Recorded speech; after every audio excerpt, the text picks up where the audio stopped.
بسم اللہ الرحمن الرحیم، السلام علیکم۔ سب سے پہلے میں یوم مئی کے موقع پر شکاگو کے شہیدوں کو سلام پیش کرنا چاہتا ہوں، خراج عقیدت پیش کرنا چاہتا ہوں، جن کی قربانیوں کی وجہ سے آج اس پوری دنیا کے مزدوروں کے حقوق کو تسلیم کیا جاتا ہے، ان کے حقوق کا خیال رکھا جاتا ہے، ان کے حقوق کو بچانے کے لیے، محفوظ رکھنے کے لیے دعوے کیے جاتے ہیں۔ میں یہ سمجھتا ہوں کہ یوم مئی کے حوالے سے اگر ہم اپنے ملک کی بات کریں تو بہت ساری کوششوں کے باوجود بھی آج اس ملک کے مزدوروں کو وہ حقوق نہیں مل سکے جن کے وہ حقدار ہیں۔ پاکستان پیپلز پارٹی کی قیادت نے ہمیشہ سے، جب سے یہ پارٹی قائم ہوئی ہے، مزدوروں کے حقوق کا تحفظ کیا ہے، ان کی بہتری کے لیے قوانین بنائے ہیں، ان کو وہ اختیارات دینے کی کوشش کی ہے جس کے وہ حقدار ہیں۔ لیکن جب پاکستان پیپلز پارٹی کی حکومت ختم ہوتی ہے، وہ تمام جو فیصلے پیپلز پارٹی کی حکومتوں نے کیے ہوتے ہیں ان کو انڈو کر دیا جاتا ہے، وہ واپس لے لی جاتے ہیں۔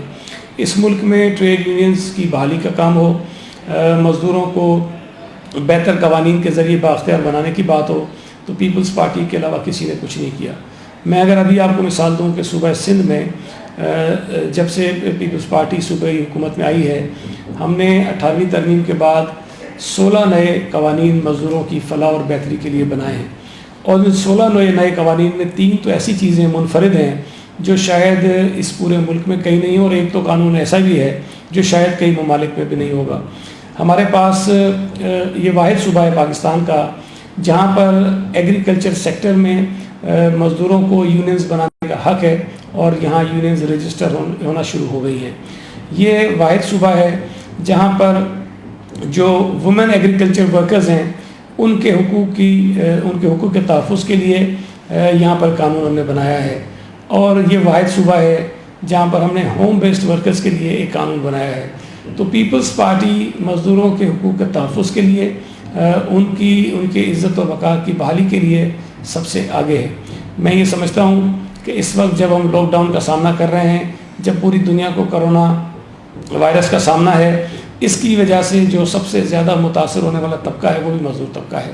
ہم کوشش کر رہے ہیں کہ ہم کسی طرح ان کی مشکلات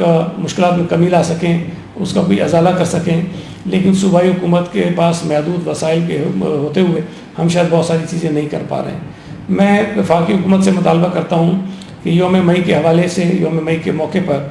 آج پاکستان کے مزدوروں کے لیے ایک بھرپور پیکیج اناؤنس ہونا چاہیے۔ ان کے لیے اتنی مدد ان کی ضرور ہونی چاہیے کہ جو ان کا کاروبار متاثر ہوا ہے اس سے وہ باہر نکل سکیں، اپنے بچوں کا وہ پیٹ پال سکیں۔ وفاقی حکومت کے پاس بہت سارے وسائل ہیں، وفاقی حکومت کے پاس بیرونی امداد جو آ رہی ہے وہ بھی موجود ہے، وفاقی حکومت کے پاس اس وقت جتنے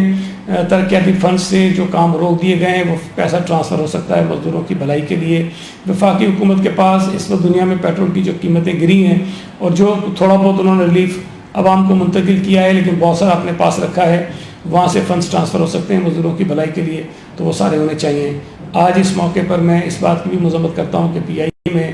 جو ایسوسیشنز کام کر رہی تھیں ان کو ایک طرح سے ان پر پابندی لگا دی گئی ہے، ان کے ساتھ تمام کیے گئے معاہدے جو ہیں وہ ختم کر دیے گئے ہیں۔ یہ نامناسب وقت تھا، یہ نامناسب فیصلہ تھا، اور اس کو واپس